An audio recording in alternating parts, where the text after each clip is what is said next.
बारामूला में इंतखाबात की तैयारियों को क़त देने के लिए एक मीटिंग मुनक्किद की गई। बारामूला सीट पर 11 अप्रैल को पोलिंग मुकर्रर है। डॉक्टर जी अनितु की सदारत में मुनक्किदा मीटिंग में बारीक बीनी के साथ पोलिंग के इंतजामात का जायजा लिया गया। इतने मुताल्लिका अहदेदारों को बेहतर तालमेल के साथ काम करने की हिदायत दी। 1749 पोलिंग मराकज कायम किए गए हैं।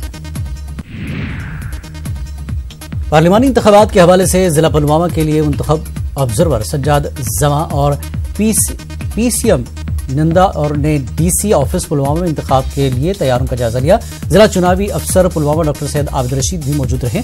अफसरान पर जोर दिया गया कि इंतखाबात ऐसे तरीके से अंजाम देने के लिए तमाम इंतजामात मुकम्मल किए जाएं।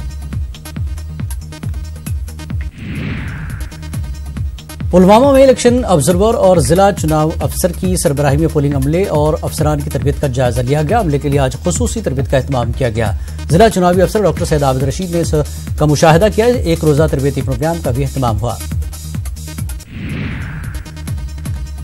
करगिल के deputy CMO doctor Mohammad Afzal ने सब डिस्ट्रिक्ट अस्पताल दराज का दौरा किया और स्वच्छता मुहिम का जायजा लिया। डीसीएमओ ने अस्पताल के स्टाफ के रूल की सताइश की। स्वच्छता मिशन के ताल्लुक से सभी को हलफ भी दिलाया गया।